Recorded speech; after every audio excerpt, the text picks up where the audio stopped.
A minha saudação a você, querido irmão, querida irmã, com a paz de nosso Senhor e Salvador Jesus Cristo, a você que nos ouve, nos assiste neste dia, que Deus te abençoe e que possamos todos juntos, em oração, buscarmos o conhecimento da palavra de Deus, para juntos crescermos em sabedoria e discernimento, para estarmos com o Senhor e fazendo a sua vontade. Vamos ler hoje, no Evangelho de São João, no capítulo 2, do versículo 13 em diante, a palavra de Deus assim nos mostra. Nós vamos ler e vamos meditar nas Escrituras. Vamos ver o que nos diz aqui o Senhor neste dia. E estava próxima a Páscoa dos judeus, e Jesus subia a Jerusalém, e achou no templo os que vendiam bois e ovelhas e pombos, e os cambiadores assentados.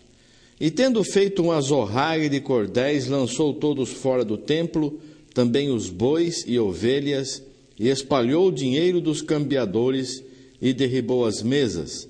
E disse aos que vendiam pombos: tirai daqui estes, e não façais da casa de meu pai casa de venda.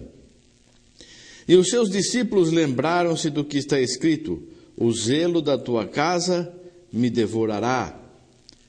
Quando os judeus iam fazer sacrifícios, eles tinham que ir para Jerusalém, levar a sua oferta, levar o que a lei prescrevia para que o seu pecado fosse apagado. Como que uma pessoa tinha os seus pecados cobertos no tempo de Cristo, no tempo da lei, antes do sacrifício de Jesus, antes que o Cordeiro de Deus fosse entregue pelos nossos pecados? Como a pessoa tinha que fazer? Tinha que cumprir a lei de Moisés. Então tinha que sacrificar um pombo, tinha que sacrificar um animal, tinha que derramar sangue inocente, para que o seu pecado fosse apagado. Então a pessoa tinha que vir lá de longe, trazendo esse animal, trazendo este sacrifício, para que o sacerdote então o entregasse a Deus em holocausto, para que o pecado daquela pessoa fosse apagado. Para facilitar as coisas, para facilitar para as pessoas que estavam buscando apagar os seus pecados, cobrir os seus pecados, então o que acontecia? As pessoas que moravam ali em Jerusalém, dos arredores de Jerusalém, já deixavam próximo ao templo ali, ou dentro do templo, nos arredores do templo, deixavam ali os animais, deixavam também as pombas e os cambiadores, pessoas que trocavam moedas, porque não podia entrar nada que fosse imundo dentro do templo. E dinheiro de outro país, de outro lugar, era uma coisa imunda, não poderia entrar, só poderia entrar o que era santificado, o que era ali de Israel. Uma pessoa tinha que ir muitas vezes para Jerusalém para apagar os seus pecados, porque a pessoa muitas vezes cometia faltas, cometia pecados, e tinha que cumprir a lei de Moisés e levar lá o seu sacrifício e entregar ao sacerdote. Então algumas pessoas, vamos ajudar essas pessoas que estão vindo de longe, não ter que trazer um boi lá de tantos quilômetros de distância e dias de viagem, porque naquele tempo a viagem não era como hoje, era uma coisa muito difícil de ser feita, risco de ser assaltado, risco de ser roubado, do animal morrer no caminho, e vir alimentando esses animais e cuidando desses animais até chegar a Jerusalém. Então o que as pessoas faziam? Facilitavam, entre aspas, para que aquele que estava indo lá cobrir o seu pecado, cumprir a lei de Moisés, chegasse lá sem preocupação alguma, e já tinha ali quem trocava o dinheiro, porque a pessoa vinha de outro país com dinheiro estranho, trocava o dinheiro ali com os cambiadores, adquiria a pomba que ele precisava para o sacrifício, adquiria o animal que ele necessitava para o sacrifício, o cordeiro ou o boi ou o que fosse, e assim facilitava muito para quem estava viajando. Porém, o Senhor repreendeu severamente. Estava próximo a Páscoa dos judeus, e Jesus subiu a Jerusalém e achou no templo os que vendiam bois e ovelhas e pombos, e os cambiadores assentados. Fez um azorrague de cordéis, lançou todos fora do templo, também os bois e ovelhas, e espalhou o dinheiro dos cambiadores e derribou as mesas. E disse aos que vendiam pombos: tirai daqui estes, e não façais da casa de meu pai casa de venda. Quanta gente tem usado a palavra de Deus, quanta gente tem usado o Evangelho, quanta gente tem usado o nome de Jesus para ganhar dinheiro, para facilitar para as pessoas a entrada nos céus. Olha, você fazendo isso, a sua entrada no céu, o teu pecado vai ser perdoado, facilitando. Essas pessoas não faziam por amor isso aqui. Eu vou trazer aqui uma ovelha e o preço da ovelha era $1 e eu vou vender por $1 porque é o preço da ovelha. Não, eu vendia por 2, por 3, por 5, porque aproveitava e as pessoas tinham que pagar, era mais fácil pagar mais caro ali do que trazer lá de longe.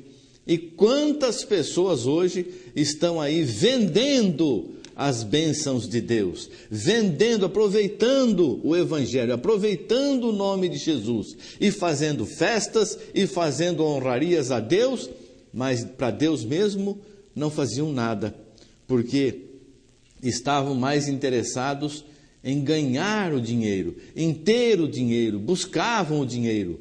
Porque neste mundo o Senhor Jesus nos alerta, ou nós servimos a Deus, ou servimos ao dinheiro, a mamon.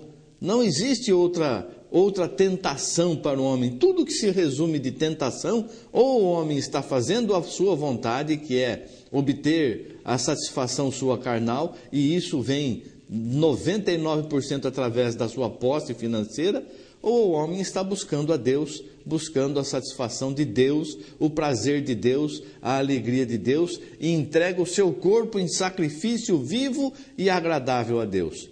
Quantas pessoas estão aí viajando para um lado para outro, buscando sacrifícios, buscando comprar a sua salvação, a sua cura, buscando comprar o que não tem recebido de Deus. Se é de Deus, Deus está em todo lugar, Deus ama a todos, Deus não faz acepção de pessoas, Deus não tem diferença entre um e outro, todos somos iguais perante Deus. E ele diz aqui, os judeus então lembraram que estava escrito que o zelo da tua casa me devorará. E depois disseram para ele assim, que sinal nos mostra para fazeres isto? Querendo dizer assim, quem é você para tomar uma atitude dessa?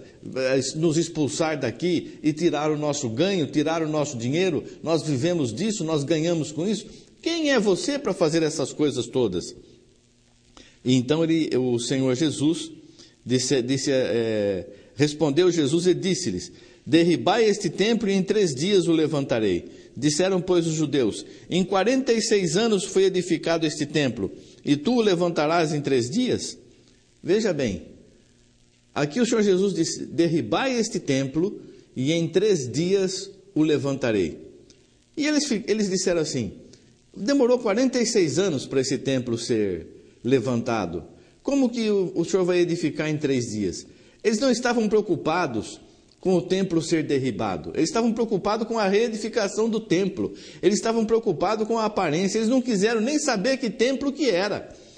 Nós estamos preocupados com a aparência. Quem que vai derribar esse templo? Primeira pergunta que eles deveriam ter feito, mas como vão derribar esse templo? Por que vão derribar esse templo? Que templo que é esse que vai ser derribado? Por que o templo será derribado? Eles não ficaram preocupados com isso. Eles ficaram preocupados, demorou 46 anos, como que você vai reerguer esse templo em 3 dias? Mas ele falava do templo do seu corpo. Se alguém tivesse tido interesse, se alguém tivesse realmente buscando o conhecimento da palavra de Deus, ia saber o que perguntar ao Senhor Jesus ali, ia saber o que querer do Senhor Jesus ali.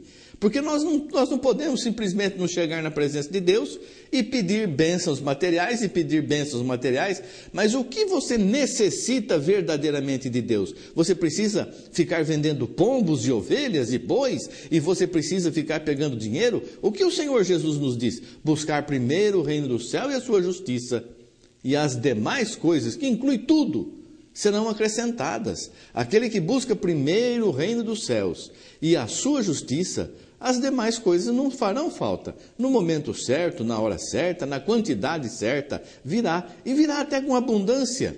Virá o nosso... Quantos exemplos nós já vimos nas Escrituras e conhecemos. Mas essas pessoas estavam interessadas somente na aparência. Não fizeram as perguntas certas ao Senhor, não quiseram saber do Senhor o que era correto, somente estavam interessados naquilo que eles estavam fazendo. Quanto que se vê disso hoje?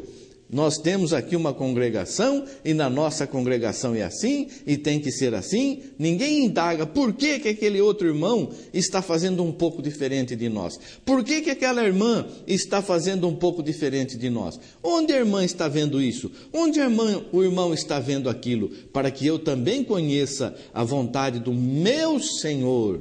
Não é a minha vontade, é a vontade do nosso Senhor Jesus Cristo. Então, se você, meu irmão, minha irmã, cuidado, você muitas vezes pode estar se aproveitando do Evangelho para ganhar dinheiro, para ter aparência, para buscar aparência, olhando somente a aparência, enfeitando maravilhosamente a casa que você diz que é de Deus, o templo que você diz que é de Deus, quando o Senhor Jesus diz que o templo verdadeiro é o nosso corpo, onde habita o Espírito Santo.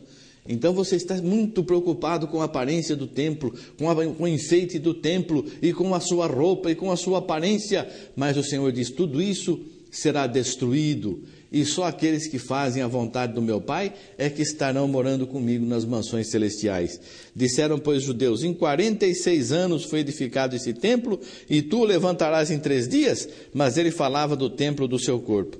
Quando, pois, ressuscitou dos mortos, os seus discípulos lembraram-se de que lhes dissera isto e creram na Escritura e na palavra que Jesus tinha dito. Quando aconteceu, então, os discípulos lembraram.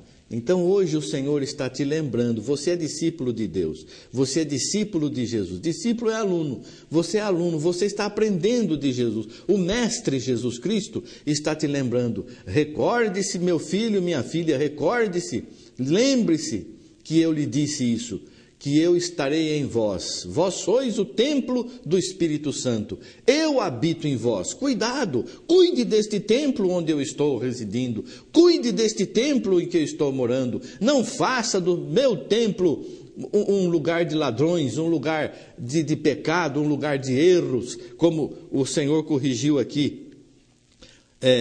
Não façais da casa de meu pai casa de venda. Cuidado, não faça da casa do pai, que é a tua vida, o teu corpo, que a tua vida, o teu corpo seja para a bênção de Deus, para a glória de Deus, não para que outros venham a tropeçar e você mesmo no final ser lançado no lago de fogo e enxofre. Mas que você seja um lugar de honra, uma casa de honra, que você seja um templo abençoado do Espírito Santo e seja poderosamente usado nas mãos de Deus para levar adiante a mensagem de salvação. O Senhor Jesus chegou e não mediu palavras e disse claramente e esclarecidamente para aquelas pessoas: vocês estão fazendo de meu Pai casa de ladrões, vocês estão desviados da palavra. Então você, meu irmão, minha irmã, eu não vou julgar a ninguém, eu não sou Jesus Cristo, mas o Senhor Jesus Cristo está dizendo, os meus discípulos vão se lembrar disso, os meus discípulos vão ter cuidado, meus escolhidos terão cuidado, porque sabem que eu estou com eles e eu vivo neles e o corpo deles é o meu templo, eles bem sabem disso. Então cuidado, meu irmão, cuidado, minha irmã, com a tua vida, com o que você fala, com o que você faz, com o que você vê. Cuidado, que Deus te abençoe, que você possa compreender perfeita e claramente a vontade do nosso Senhor e Salvador Jesus Cristo. Então seja um templo de honra, uma casa de honra, um lugar de bênção. Onde você passar, esteja o bom cheiro de Cristo. Onde você estiver, esteja contigo a paz do Senhor Jesus Cristo. Que Deus te abençoe e o Espírito Santo fale mais alto na tua vida e em teu coração. Abençoe você e toda a tua família, em nome de Jesus Cristo. Amém. Graças a Deus. Obrigado, Senhor. Amém. Amém.